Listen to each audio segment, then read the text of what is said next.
Hey everyone, and thanks for joining this quick video on how to add additional team members or other staff members onto your account.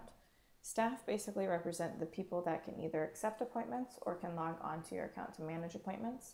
They are available for you to see and manage under your settings staff menu, and you'll be able to, after you set them up, add in different availability, or if they don't accept appointments, just manage appointments. See that you can assign them to not accept appointments and just be able to log in and see everybody else's appointments, maybe check clients in when they come in if it's a front desk staff or something like that. So from your settings staff page, if you use the add new staff button, you're going to go through a quick setup flow, and that's going to be getting all of the essentials of your client or your staff member's information. So let's just say we're adding in Jane Doe as a staff member. You have different security levels. So on our business level accounts, you can add your own security levels, which grant just different levels of access to the application. The administrator level has access to pretty much all the same things the staff member or the account owner does, which is the first person that signed up for the account. And that's going to include the only difference that the administrator doesn't have is they don't have access to this change plans or billing info or the ability to cancel the account. So the administrator would only have access to the settings, the payments, the appointments, but they would see everybody's information. So the location super user, you can assign to a specific location or multiple locations, and they would see all of the appointments and clients that booked at that location, but they wouldn't have access to change any of your settings or manage the payment information. The user would have a more pared down version than even the location super user. They would only see appointments that have been assigned to them. So they wouldn't be able to see any of the appointment details for other staff, even if they worked at the same location. And then the reports only security level basically only gives them access to the dashboard reports page and running reports for your business. So those are the different security levels. We're going to say Jane Doe is a location super user. And by doing that, if I had multiple locations on this account, I could select which locations she could be available at or would have the superpower over. But since this test account only has one location, it's going to automatically assign her to that one location. So now she'd be able to see my appointments since I also offer appointments at that location, as well as my clients, but she wouldn't be able to make any changes to her scheduling flow. She wouldn't be able to add more staff herself. She would just be able to see appointments clients for herself and anybody else that booked at the My Office location. So we'll add her in. As you type in her username, right now you'll see that the prompt is saying Jane Doe as a username. Someone else on our system already has that username. So maybe J Doe. That doesn't work. We'll do J.A. Doe.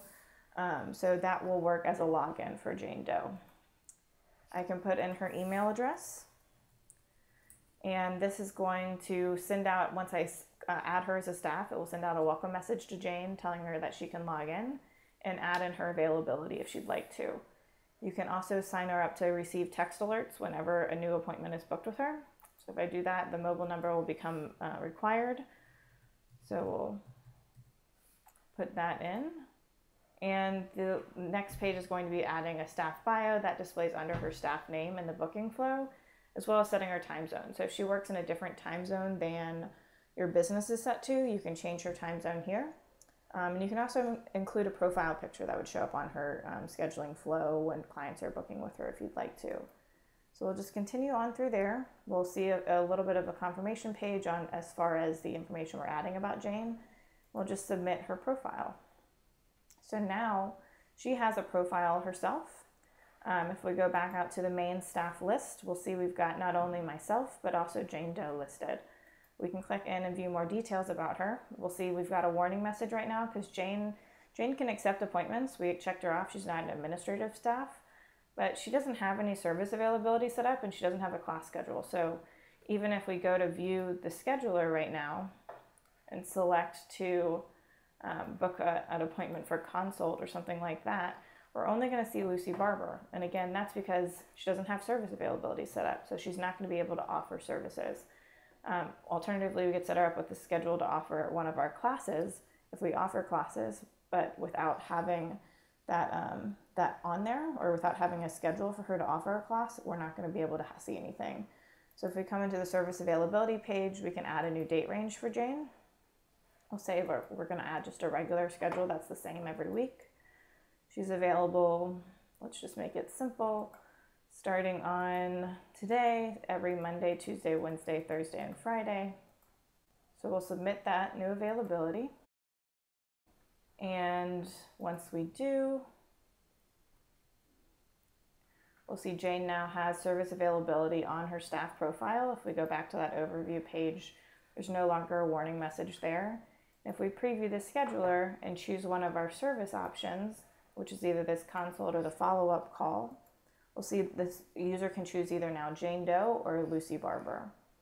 Now, you can always, Jane received an email when she was added to reset her password, but you can always change her password for her. So if she maybe lost that email or you didn't enter the email on start, so she didn't receive it automatically, you can come in here and change her password. Let's just set it to something simple. And if we log out of the main one, we'll log in now as Jane. And I'll show you exactly how that would look for a location super user. So come in and I do Jane Doe. So it's not going to be exactly the same as that account owner we were logged in as. We'll see we don't have that payments menu, we don't have the settings menu, we just have clients. And we'll see any clients that have booked with either Jane or Lucy Barber. It looks like this test account doesn't have any appointments on it yet, so that's not showing anything.